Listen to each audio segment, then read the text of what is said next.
Hola, ¿qué tal? Gracias por acompañarnos en Justo en el Blanco. Soy Daniel Weisberg y hoy nos acompaña la periodista y miembro del Instituto Nacional de Formación Política de Morena, Alina Duarte. Muchas gracias por estar con nosotros, Alina. Gracias, Daniel, por la invitación. Oye, pues este mundo está aparentemente enloquecido. Estamos, ¿no? Algunos dicen que al borde de la Tercera Guerra Mundial, algunos que estamos, ¿no? Viviendo un cambio sistémico de toda la forma de, ¿no? De organizar el mundo. ¿Cómo lees tú este momento en el que estamos? Bueno, yo creo que algo de razón tienen todas esas aseveraciones, ¿no? Después de la Segunda Guerra Mundial, este es el conflicto en el que más países se ha visto involucrado. No necesariamente estamos viendo las mismas respuestas militares, pero es verdad que estamos viendo lo que hace ya más de medio siglo no veíamos en alguna región, ¿no? Y a lo mejor no hablamos de la Tercera Guerra Mundial porque estamos esperando que como en el siglo XX responda Alemania y responde el Reino Unido, pero de alguna forma sí están participando dentro de este proceso, o sea, a través de la OTAN, la Unión Europea, ¿no? Es decir, sí están inmiscuidos. Yo cuando pienso en esto, creo que muchas veces yo vuelvo a insistir en que nos han enseñado a imaginar antes el fin del mundo que el fin de este sistema capitalista e imperialista, y creo que se está transformando lo que conocíamos hace tan solo 10 años. Es una realidad ya material y concreta el hecho de que el mundo que conocíamos hace tan solo 10 años ya no es el mismo que estamos viviendo el día de hoy. Se han borrado todos los límites jurídicos, económicos, políticos e incluso ideológicos. Hemos virado tanto a la ultraderecha a escala global que vemos acciones abiertamente fascistas, genocidas, y no genera tal vez la reacción que esperaríamos. Nos decían que ya no iba a volver a ocurrir algo como el ascenso del fascismo, sea el nazismo, sea el fascismo italiano, y en realidad sí lo estamos viendo y no necesariamente lo estamos parando como comunidad internacional, como pueblos del mundo. Entonces, para mí, si bien es un momento de horror, también creo que se trata de invisibilizar esas resistencias a lo largo del mundo que sí le están apostando porque este nuevo mundo que estén haciendo lo hagamos parir uno más decente, no solamente colapsarnos ante el terror, ante el horror genocida, sino que abiertamente podamos imaginar un mundo en donde podemos tener derecho simplemente a la vida, a la felicidad, ya obviamente a la vivienda, a la salud, a la educación. Entonces, digamos, no todo es el horror. Hay espacios que obviamente no son los titulares, como en el Sahel, con Burkina Faso, que tiene hoy un proceso que a mí me parece del más revolucionario hasta ahora en el siglo XXI, que está nacionalizando, garantizando los derechos de los ciudadanos y ciudadanas de Burkina Faso, con una perspectiva totalmente anticolonial, antiimperialista. Vemos ahora también que a pesar de la asfixia a Cuba, también el pueblo sigue resistiendo, se ha reavivado un internacionalismo y una solidaridad que no veíamos también hace muchos años en torno a Cuba.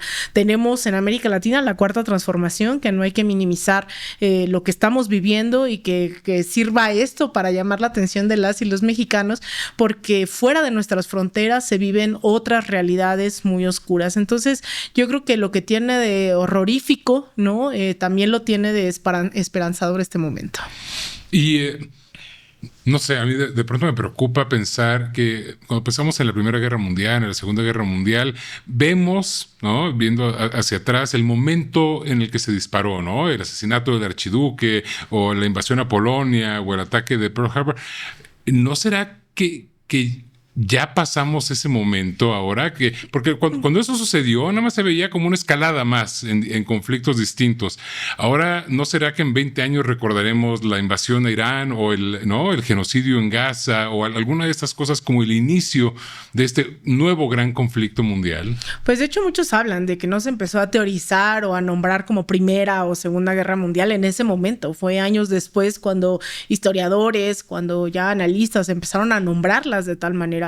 Yo creo que límites de esos ya hemos pasado muchísimos en esta década. Lo que vimos en octubre del 2023 en Palestina no fue sino el recrudecimiento de un proceso que venía situándose desde 1948, pero que nos abrió esa caja, ese baúl del horror todas las escenas que pudimos haber imaginado de la peor y más obscena película de Hollywood, la hemos visto durante estos años en la Franja de Gaza, en Cisjordania. Todos esos libretos de Hollywood, todos esos libretos de cuentos de terror se quedaron cortos ante lo que estuvimos viendo en Palestina, ¿no? En contra de las infancias de mujeres. O sea, es decir, ha sido algo que llegó un momento en donde varios, pues, socializábamos que ya no podíamos ver más de eso, ¿no? Es decir, no queríamos taparnos los ojos, pero es que era tan violento, tan crudo, que era como, ¿y qué hacemos? Y eso despertó la indignación también en muchísima gente y la verdad, con felicidad ver que también el propio pueblo estadounidense salió por millones durante todos estos años para parar el genocidio. Durante un tiempo viví en Estados Unidos y íbamos 20, 30 personas a las movilizaciones de Palestina. Y de repente ver que eran miles de personas, cerca de 1 millón de personas en la Casa Blanca, claro que las cosas estaban cambiando. Entonces, yo creo que lo que hemos visto, insisto, en estos años, sí rompe con los límites de lo que conocíamos en tanto al horror, a la indignación. El peligro, en realidad, creo que está en normalizar eso, ¿no? Es decir, hoy sigue ocurriendo, mientras hablamos, Daniel, sigue ocurriendo un genocidio en Palestina. No es que se haya logrado ese cese al fuego, ese pacto de paz, siguen cayendo bombas, siguen siendo asesinados, asesinadas, desplazadas, ocupadas miles de personas, y como es más grave y mediático en este momento lo que pasa en el Líbano, en Irán, entonces dejamos de hablar de eso. Pero en realidad es un sistema, es una pequeña élite la que está desbordada, tratando con bombas y con la mayor violencia de agudizar esta fase del imperialismo. Cuando decimos cómo llegamos a esta etapa abiertamente fascista, no es porque Donald Trump y Netanyahu estén comandando al mundo entero y a un grupo que decide llevar a cabo las atrocidades más grandes de la humanidad que la humanidad haya visto, sino que es un sistema económico que está llegando a este momento en donde yo siempre trato de explicar, ¿no? Al final la imposición del capitalismo como el sistema hegemónico, lo que hizo fue primero ir acabando con esas fronteras, ¿no? La burguesía se llama así porque venían los burgos y no les era suficiente los burgos, entonces constituyeron el Estado-Nación y no les es suficiente, y ahora los grandes capitales transnacionales ya no pueden o no quieren quedarse dentro de fronteras territoriales, quieren expandir sus ganancias a costa de las bombas, a costa de asesinar a quien les dé la gana, y ese es el fascismo que vemos el día de hoy, una crisis de este sistema capitalista que se puso normas para fingir que todos podíamos vivir bajo condiciones legales y demás, y eso era una vil mentira. Las reglas que emanaron de la Segunda Guerra Mundial hoy no sirven para un carajo. Hoy no se respeta ninguna convención, ningún tratado, sea de Ginebra, de Versalles, de Viena.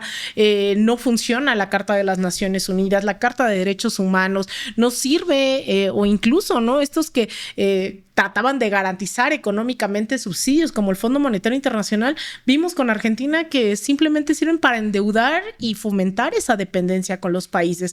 Entonces, todo lo que conocíamos desde la Segunda Guerra Mundial hoy ya no existe o no está siendo respetado. Derecho marítimo, asesinan a pescadores y no hay ninguna ley marcial ni nada que los juzgue, asesinan infancias. Entonces, creo que estamos, insisto, viendo nacer un mundo donde espero que pronto podamos poner condiciones mínimas a las que creímos que como humanidad ya habíamos llegado hace años.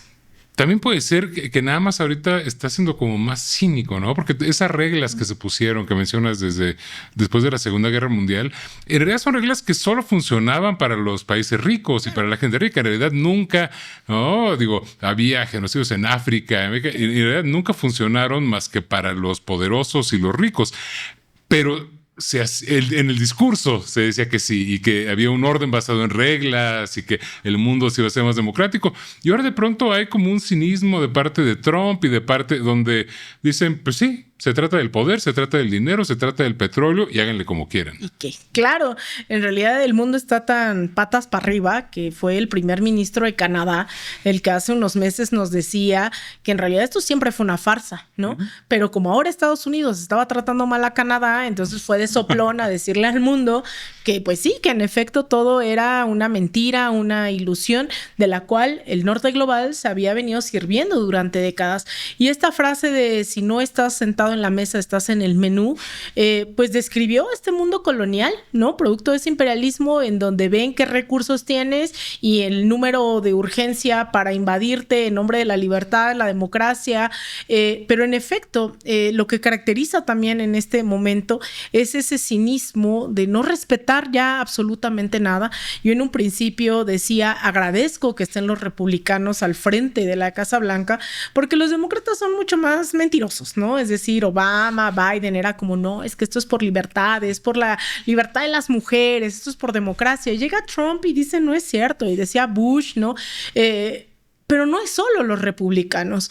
Hoy es un sistema, porque detrás de Trump y quien le lleva a tomar decisiones como la de Irán es un lobby sionista, son los grandes capitales transnacionales, no es un loco aislado. Él es la marioneta de quienes invirtieron en él para que fuese presidente de Estados Unidos. Son los que invirtieron millones de dólares en su campaña, son el lobby sionista que invierte en el 80% de los candidatos republicanos y demócratas. AIPAC, este lobby sionista en Estados Unidos, pues no les importa si estás a favor o no de los derechos reproductivos, les importa que tú estés con el proyecto sionista y que legitimes, como en estos momentos, una invasión a Irán.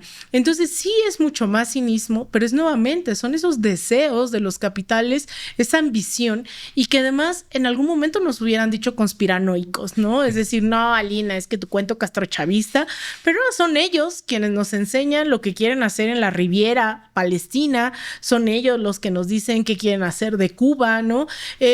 Hay mucha más transparencia porque son estos empresarios que creen haberlo conquistado absolutamente todo, que no necesitan de respetar ningún acuerdo, tratado o ley, porque las reglas de los capitales están por encima de los derechos del resto de la humanidad. Entonces sí hay más cinismo y se agradece en ese sentido. Lo que no se agradece es la violencia con la que viene implícito este proyecto.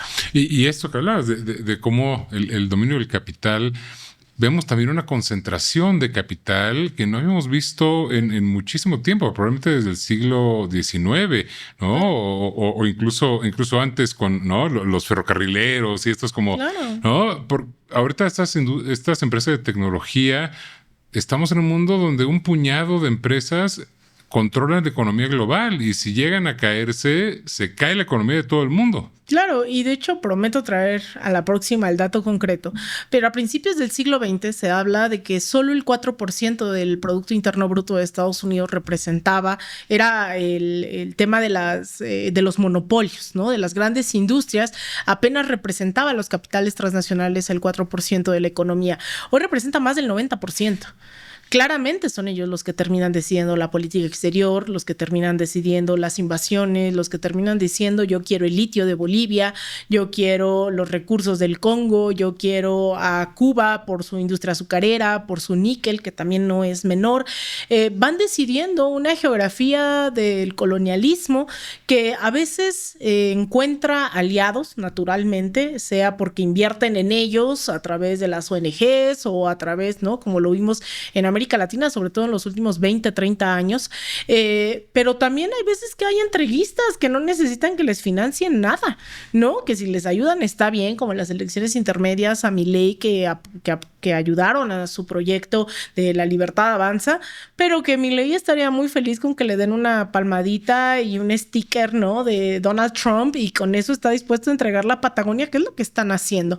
Hoy están poniendo en riesgo el país, el mundo entero, están deshielando, ¿no?, en la Patagonia porque quieren ahora explotar los recursos minerales, lo cual pone en riesgo al mundo mismo. Están dispuestos a ir por sobre cualquier país y la industria tecnológica o las de inteligencia artificial o de comunicaciones, y podría sonar descabellado hace 20 30 años, pero ahora están declarando, ¿no?, en Estados Unidos, esta misma élite, que van incluso por la luna. O sea, estamos hablando de que Star Wars puede ser una realidad en cualquier momento y ya sabemos ahorita quién sería Darth Vader, ¿no? O sea, es decir, van por la luna definitivamente, hablan de conquistarla, de ver quién llega primero, cuando se tenía incluso tratados del espacio y de que todas incursiones en el espacio tenía que ver con el desarrollo de la humanidad. Y fue en su momento la Unión Soviética quien estuvo de acuerdo con eso, porque eran proyectos totalmente distintos. Hoy tenemos a estos conquistadores, estos piratas estelares, ¿no? Que no les basta con Palestina, no les basta con el Congo, no les basta con Venezuela, están dispuestos a ir más allá del espacio, ¿no?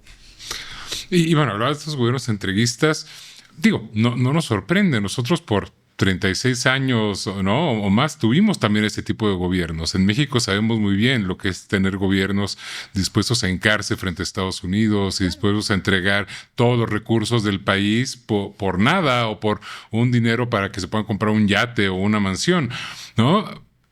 Somos muy afortunados en este momento de estar viviendo este mundo tan convulso con la cuarta transformación.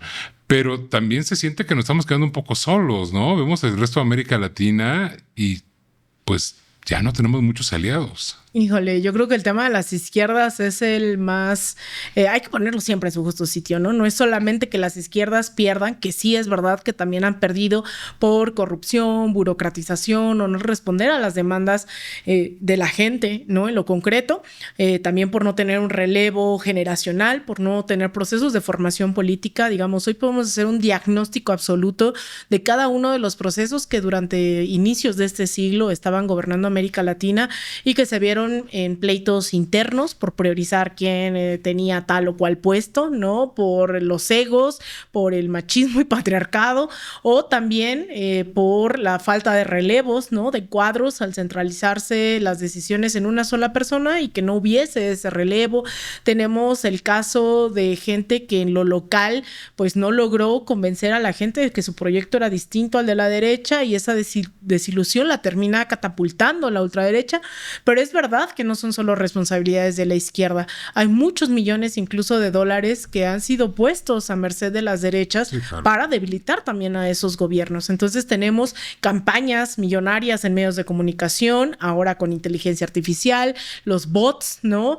Tenemos el tema de lawfare, estas campañas, además de medios de comunicación, del Poder Judicial, por lo cual México también se vuelve pionero al tener una reforma al Poder Judicial. Y pues al final el saldo fue brutal, porque a los que no lograron derrumbar con estas campañas terminaron encarcelándonos, ¿no? Como a Lula da Silva, terminaron dándoles golpe de estado, como a Evo Morales, como a Lugo, como o encarcelando como a Cristina Fernández de Kirchner, que hay que decirlo, sigue en prisión domiciliaria, ¿no? Que a lo mejor como sale en medios y eso se nos olvida, pero ella está detenida, ¿no? Por algo que ha sido completamente puesto en duda. Y ahora tenemos gobiernos con muchas limitantes. Y yo creo que ahí también sería importante recalcar que incluso dentro de las izquierdas, incluida la izquierda mexicana, no pudimos traerlos hacia el sendero de debatir más allá de la democracia liberal que teníamos. Entonces, a pesar de que había un frente de izquierda, pues el castrochavismo siempre fue visto como el demonio, no solo por la Casa Blanca, sino por las propias izquierdas en América Latina, que pues celebraban, ¿no? que hubiese un cambio de régimen en Venezuela, aun cuando se dijo que en efecto no había habido un fraude en Venezuela, lo que había habido era una campaña de descrédito y aún así pusieron en duda la legitimidad del liderazgo de Nicolás Maduro, quien hoy se encuentra preso desde hace más de 3 meses, casi 4 meses en Nueva York, y las izquierdas que también fueron cómplices de eso no dicen nada, también tienen responsabilidad en haber puesto el terreno en duda porque pues no les gustaba Nicolás, ¿no? Y era un tema de, bueno, no me importa si te gusta o no, es el presidente que eligieron las y los venezolanos, y terminó demostrándose ahora cuando todo el mundo decía que no, que el apoyo lo tenía María Corina y el otro que siempre se me olvida su nombre, Guaidó, no, con el que compitió en las elecciones, Edmundo, sí, y que era totalmente intrascendente y que no pasa nada si nos olvidamos de su nombre, y al final pues cuando Trump hace lo que hace, pues dice, no, María Corina ni tiene apoyo. concediendo en efecto que las elecciones fueron legítimas y que Nicolás fue electo. En el caso de Cuba, de repente solo normalizamos el asedio y la asfixia económica que ha sufrido durante más de 6 décadas. Entonces, digamos, hay muchas explicaciones, ¿no?, en cada proceso que podemos ir extrayendo y que creo que tenemos que hacerlo como izquierda mexicana para no repetir, revisar los límites de estas alianzas con las grandes burguesías. Obviamente México tiene una característica natural, que es tener más de 3,000 kilómetros con Estados Unidos y tratados de libre comercio que fomentaron la dependencia a niveles de verdad brutales que no sufrieron otros países en América Latina. Y aún así, con esas características, el que el pueblo mexicano se ha levantado en 2006 primero, y tuvimos un gran fraude y por eso no llegamos a tiempo a esa llamada ola progresista. Después en 2012 con la compra desmedida de votos, pero el 2018 termina siendo un punto de quiebre también para América Latina, que está dejando muchas lecciones también, tan así que el simple hecho de la sucesión presidencial entre el presidente López Obrador y la presidenta Claudia Sheinbaum ya es algo inédito. El que haya sido ratificado el proyecto con mayor apoyo del que originalmente inició es algo que no vimos en estos gobiernos progresistas. Cada vez el apoyo fue aminorando porque tuvo bastantes efectos, la campaña mediática, jurídica, al menos esto que decía el presidente López Obrador, lo que no mancha tizna, y muchos de ellos, aunque no eran culpables, la gente se quedó con la idea de que Lula era corrupto, de que Cristina había robado, y fue muy difícil sacarlos de ahí. Sin embargo, el presidente López Obrador logró sortear absolutamente todo eso y dejó en una condición bastante pues positiva para la presidenta, quien además yo creo que era el segundo piso natural de la Cuarta Transformación y llegó con todo a poner cimientos, a avanzar, y por eso es que hoy México termina siendo un faro de luz dentro de toda esta oscuridad. Yo creo que va a haber bastantes retos. A mí me ha parecido sorprendente cómo es que la presidenta ha sorteado esta presión y estas amenazas de Donald Trump. Me parece impresionante lo que ha hecho en el sistema educativo, lo que ha propuesto recientemente para el sistema de salud, la propuesta del sistema de vivienda. Es decir, no ha habido una sola cosa que ella diga, eso no me importa y lo dejamos para después, ¿no? Está pensando en el espacio, está pensando en el cambio climático, pero hay que tener lectura de la coyuntura, porque ahora se viene un debate importante para las izquierdas y para el país, que es el tema del fracking. ¿Cómo le explicamos a la población que más del 70% de nuestro gas es importado de Estados Unidos, que hoy está decidiendo a quién bombardea, a quién le cierra la llave, sea del gas, de la económica, a las ONGs, ¿no? Es decir, decide todo de la noche a la mañana. Entonces, todo eso se tiene que estar explicando con todo lo que significa hoy los retos para la Cuarta Transformación. No me queda duda alguna de que es el proyecto de masas más importante hoy en América Latina, con mayor respaldo popular, con mayor legitimidad, que le está haciendo cara a Estados Unidos. Y por eso es que además la conclusión es irse ahora a Barcelona, ¿no? Y fortalecer una alianza que, aún con todas las contradicciones que pueda tener Pedro Sánchez, Gustavo Petro, Lula y quienes asisten, es verdad que al menos se está priorizando la alianza progresista abiertamente. No es un foro económico, político, es una postura ideológica, política, que en tiempos de oscuridad resulta más que necesaria. ¿Y crees que tiene que ver con, ¿no?, que el presidente López Obrador entendió la importancia del proyecto más allá de las personas? Porque en todos estos gobiernos de Sudamérica, en toda esta ola progresista, había una figura única que se mantuvo por muchísimos años, y siempre fue cuando después de muchísimo tiempo se trató de hacer una transición, que se cayeron muchos de estos proyectos.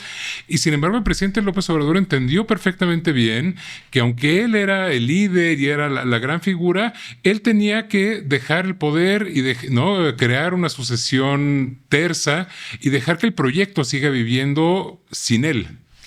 Yo creo que el presidente lo entendió a la perfección, pero a veces dudo de que muchos compañeros lo entiendan. Y ese es el gran problema, ¿no? Porque el presidente hizo lo suyo, sigue dando lecciones aún en la ausencia. Eso es impresionante.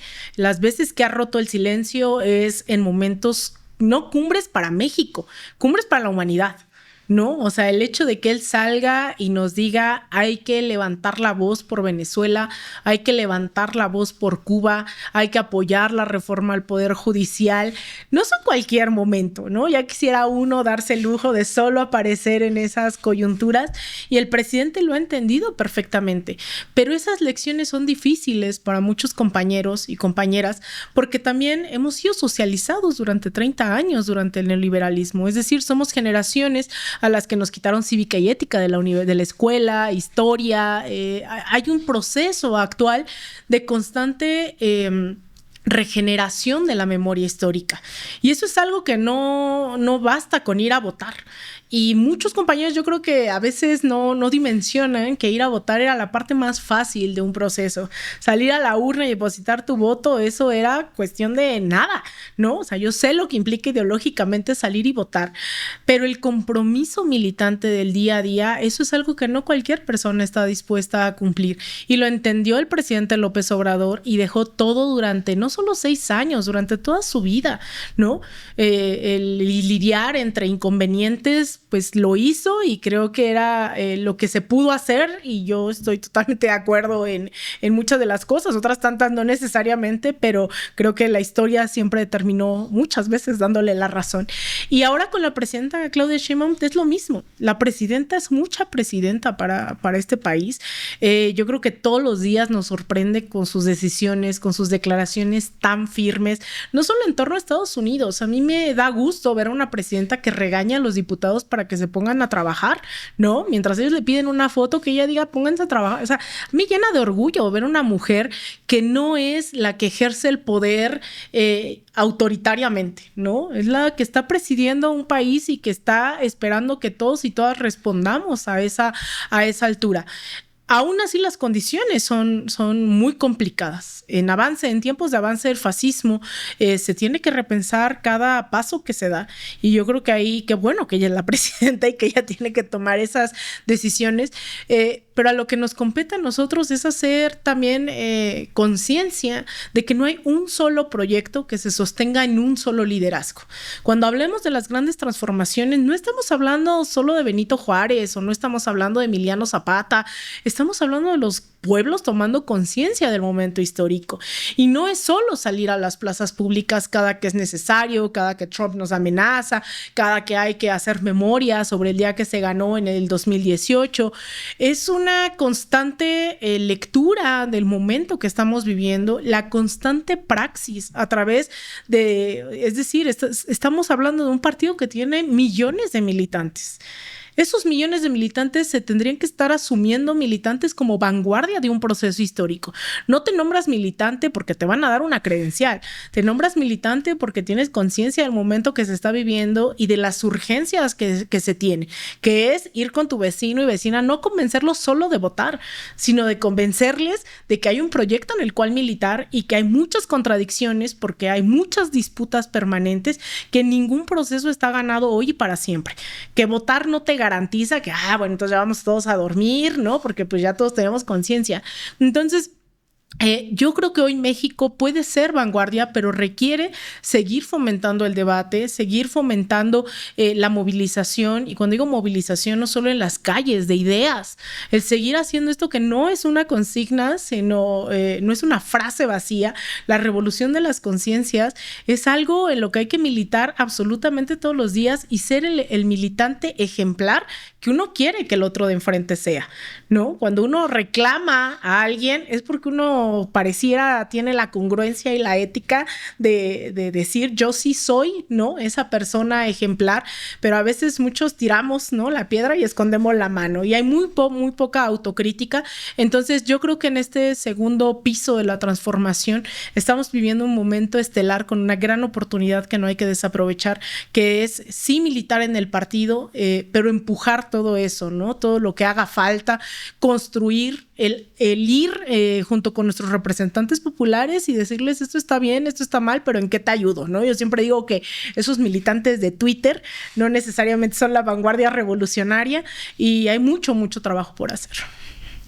Y más interesante porque tenemos una presidenta, los últimos números, con 80% de aprobación, pero en el 20%, en el otro 20%, controlan todos los medios de comunicación, controlan, ¿no? O sea, tenemos una presidenta realmente popular, una oposición totalmente deshecha, pero ese lado opositor es quien está permanentemente en los medios y quien controla las élites económicas del país. Y es ese 20% el que puede hacer dudar al 80% si no hay formación política y si no hay una militancia genuina de izquierda, autocrítica, ¿no? Congruente todos los días. Y es importante esto que tocas, Daniel, del 80% de aprobación, porque hay que partir que ese 80% de la población, yo me atrevo a decir con mucha responsabilidad, que es gente que está viviendo el bienestar que la Cuarta Transformación ha prometido. En mayor, menor escala, sabemos las complejidades y la diversidad de la 4T. La 4T no significa lo mismo en Tijuana que en Cancún, no significa siquiera lo mismo aquí en la ciudad de Xochimilco que en Tláhuac, que en la Cuauhtémoc, ¿no? Es muy desigual la transformación, pero es verdad que ese 80% no nos asegura la continuidad ni la congruencia del proceso. Hay parte de ese 80% que claro que es revolucionario, que tú los ves convenciendo a la gente a la menor provocación, ¿no? Y militando en el taxi, en la fila de las tortillas, en el supermercado, gente convencida porque también está consciente de que lo que hoy se vive es también producto de su lucha individual, ¿no? Celebramos las victorias colectivas, pero también mucha de la gente que nos está viendo sumó para que hoy vivamos esto, sea difundiendo, volanteando, yendo a votar, ¿no? Todos somos partícipes de este proceso. Sin embargo, hay mucha gente que todavía, ante esa falta de, tal vez, de formación, de debate, a lo mejor todavía no conecta que ese bienestar no es solo voluntad de la presidenta Claudia Sheinbaum, sino es producto de una lucha histórica. Y es eso lo que tenemos que dedicarnos a hacer. El decirle no es solo porque la presidenta sea muy buena gente o porque quiera dar un montón de becas o porque sobraba dinero y no sabíamos dónde estaba, sino es porque ha habido maestros que han venido luchando toda la vida, porque se crearon producto de estas victorias electorales, procesos de avanzada revolucionaria, porque tuvimos una revolución mexicana, porque nos precedieron 3 transformaciones, porque ferrocarrileros, o sea, porque hay un pueblo que ha venido luchando. Entonces yo creo que sí hay que hacer mucho énfasis en que no nos confiemos del apoyo así en seco. Tenemos que convertir hacia la militancia transformadora a ese 80% que hoy respalda a la presidenta. Y porque además tenemos, ¿no?, lecciones terribles de otros países de América, donde, ¿no?, Lula, por ejemplo, claro, la gente que él sacó de la pobreza, luego votó por Bolsonaro, ¿no? Y finalmente pasa también con las nuevas generaciones, donde de pronto tenemos, pues, jóvenes que solo conocen estas políticas del bienestar y le parece que pues, eso es el mundo, solo normal, así es, hay becas, hay apoyos a adultos mayores, eso es como funciona el país, y no saben que hace 20 años nada de eso existía. Y por eso tenemos que cambiar la subjetividad neoliberal, porque todavía estamos casados con esa meritocracia, con ese individualismo, que el reivindicarnos de izquierda no necesariamente va acompañado de una praxis de izquierda. Es decir, seguimos casados con que el éxito es ser diputado, ser senador, ser gobernador o gobernadora, ¿no? Y no es así. Hay que cambiar de raíz y por eso es que mucho se habla hoy de la batalla cultural, porque resulta que hoy es la derecha global la que está hablando de la batalla cultural cuando es algo que un militante comunista como Antonio Gramsci propone para acabar con el fascismo. Y ahora resulta que son Abascal, que es todos los fachos los que hablan de dar la batalla cultural. Y eso es un error tremendo. Somos nosotros y nosotras de izquierda quienes tenemos que decir, hay que cambiar esa subjetividad. Hay que pensar siempre en el bien colectivo y no cualquier persona está dispuesta a hacerlo. ¿Por qué? Porque nos hemos formado en ese ámbito meritocrático y neoliberal, en donde pues sí, es que está muy padre militar en un proyecto, pero pues ¿qué me va a tocar? ¿No? ¿Qué me van a dar? ¿Y por qué yo no soy el diputado o la diputada? Entonces, ese tipo de cosas son las que, por ejemplo, muchos recuerdan a Andrés Manuel en las frases, pero no en la praxis.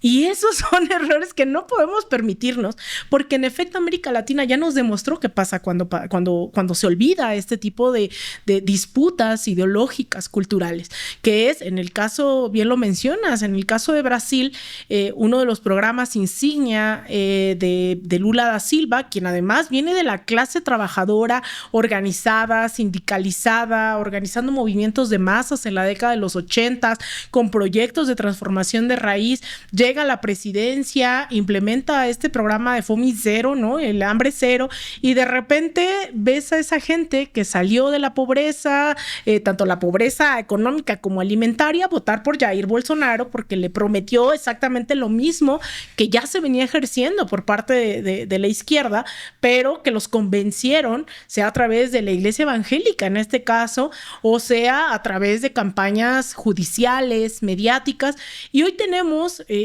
una disminución del margen de acción de Lula da Silva. Yo siempre digo que Lula llegó con un gran margen, ¿no?, de poder hacer cosas en la década de los 80s, en los 90s, cuando gana la presidencia, y en los 90s, cuando avanza en la construcción de estructuras que le permitieran llegar a la presidencia después. Y de ese primer mandato al actual se ha venido reduciendo brutalmente ese margen de acción.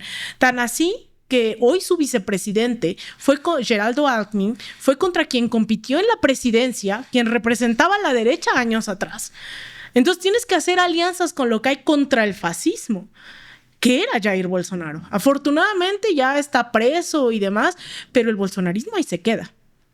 El bolsonarismo siguen siendo millones de personas dispuestas a seguir al otro facho que venga, sea por ejemplo el hijo de Jair Bolsonaro. Y en el caso de Argentina fue exactamente lo mismo.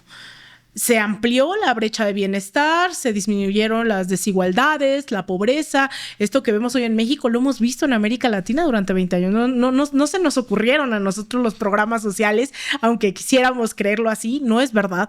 Muchas de estas políticas redistributivas se dieron incluso en los 50, 60, con Lázaro Cárdenas, con Perón. Es decir, hay movimientos nacional populares que se dieron en expresiones ya el siglo pasado, que son rememorados por los gobiernos progresistas.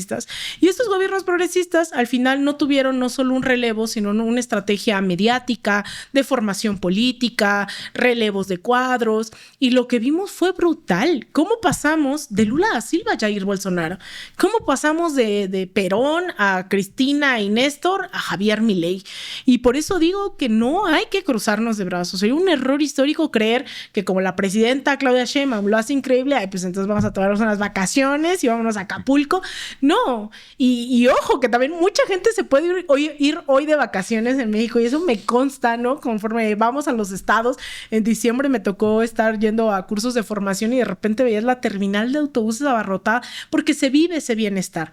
Pero hay que hacer conciencia de cómo llegamos hasta aquí. Entonces no hay ningún proceso ganado hoy y para siempre, y vuelvo a insistir, ganar el gobierno no es ganar el poder. Y además, con el avance de la derecha internacional, de pronto a quienes nos vamos a enfrentar, o a quien se enfrentará un candidato de la Cuarta Transformación en el 2030, muy probablemente será alguien financiado por esa derecha internacional y que viene con una posición mucho más radical de la que veíamos incluso en la oposición actual. Claro, porque quienes logran hoy canalizar los descontentos de una derecha que no logra competirle a la Cuarta Transformación es la ultraderecha.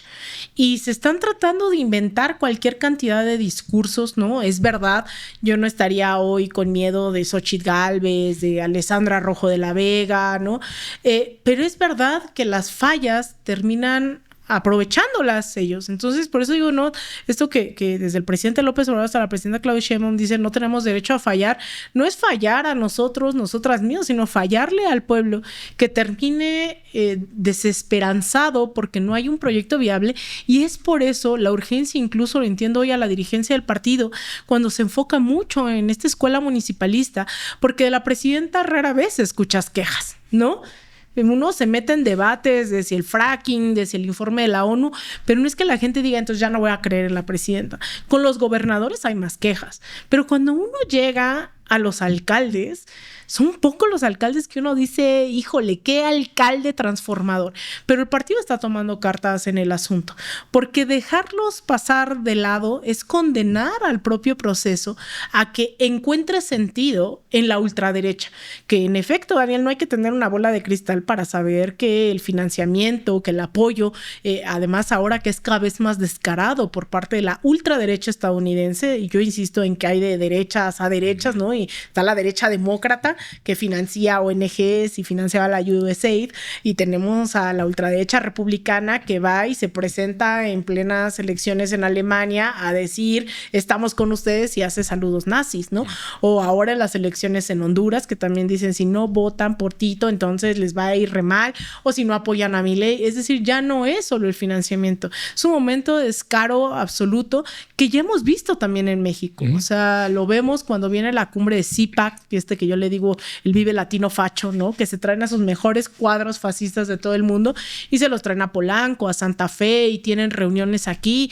Es justo para mermar en el debate público y convencer de que la ultraderecha es la vía. Y lamentablemente yo sí creo que hay personajes que a través de las redes sociales están subiendo como espuma, ni siquiera con propuestas de proyectos, simplemente en esta lógica generacional influencer, tiktokera, ¿no? Como Alessandra, que no necesariamente si le preguntas a sus seguidores de TikTok o sus seguidores ideológicos por qué la apoyan, no te van a decir porque tiene propuestas, porque hace un montón de TikToks y les parece divertida, pero eso también es un peligro. Entonces a la derecha nunca hay que subestimarla. Y bueno, justo estos personajes, lo que pasa es que en México estamos en una situación un poco extraña, ¿no? Porque todavía a los fachos, a la de verdad, a la ultraderecha, los vemos como unos loquitos, como unos cuantos que andan por ahí y tendemos a subestimarlos porque estamos acostumbrados a la oposición tradicional, al PRI, al PAN, que están absolutamente derrotados. No hay que subestimar a ninguno. Sea del PAN, del PRI, de Movimiento Ciudadano, o sean tiktokers, esas ideas ante la falta de formación, ante lo que sea, cualquier tipo de frustración, o incluso, por ejemplo, en estos momentos de ascenso del fascismo, que en México no se viven en el día a día, pero también incluso económicamente no se tienen los impactos que en el propio Estados Unidos, porque la presidenta está subsidiando la gasolina o está teniendo medidas de soberanía energética, ¿no? Que no impactan en el bolsillo, a pesar de que sí nos tendría que estar importando lo que pasa en Irán, lo que pasa en Líbano, etcétera. Aún así, no hay que dejarles cabida alguna, no hay que permitirles, porque la derecha es como la humedad y se cuela por cualquier lado, y de repente se inventan personajes porque tienen mucho dinero, porque tienen las plataformas, porque el algoritmo de Silicon Valley siempre les va a beneficiar, porque van a tener el apoyo de Mark Zuckerberg, de Elon Musk, porque ellos son los entreguistas que están dispuestos a poner al país en charola de plata. Entonces, mientras no logremos poner candados en la soberanía energética, en la soberanía tecnológica, que muy pocas veces se habla. Yo no estoy diciendo que vamos a hacer una plataforma idéntica a Instagram, a Facebook, pero sí creo que no se ha dimensionado el impacto cultural que se tiene en el momento en que estamos 24/7 viendo alguna plataforma, viendo que si trending topics, que estamos regresando a debates que creo que ya habíamos superado, ¿no? Desde la belleza occidental hasta el fascismo, estas ideas de que hay que hacer que al fascismo le dé vergüenza ser fascista de nuevo. Me parece que estamos regresando y retrocediendo en muchas cosas por estar consumiendo videos que a lo mejor en primer momento no nos hace sentido, pero que ya tantas horas, y además que estamos trabajando para las grandes, antes descansabas, ¿no? Y veías un partido o algo. Ahora lo que haces en tus descansos es volverte trabajador y regalar tu fuerza de trabajo a Instagram, a Facebook, y darles todos tus gustos, ¿no? Y dar todos tus datos y demás. Entonces ellos siguen trabajando 24/7, y la izquierda tenemos muchos retos, no solamente en términos de formación política, formación ideológica, sino también en formación técnica. Los procesos de transformación requieren sus propios astronautas, requieren sus propios ingenieros, sus propios desarrolladores de software, requiere sus propios, absolutamente todo. Y ahí es en donde también creo que es una fortuna tener a la presidenta, una presidenta científica que también entiende eso, que entiende el desarrollo de la industria nacional a través de los avances tecnológicos. Entonces, yo creo que es un buen momento para no confiarnos, para no dejarles ningún espacio, porque insisto, ellos tienen mucho dinero y tienen muchos aliados con mucho dinero también alrededor del mundo. Y esto que hablas de la soberanía, vemos la importancia donde México está hoy en una situación, sí afectada, pero en realidad privilegiada comparada con otros países, porque el presidente López Obrador tomó decisiones para empezar a volver a hacer fertilizantes en México. Entonces, aunque seguimos importando mucho, ya no dependemos 100% de los que vienen por el estrecho de Hormuz, el amoníaco, la soberanía energética, la refinación, estas cosas que permiten que hoy la presidenta subsidie la gasolina y que no dependamos 100% del mercado internacional.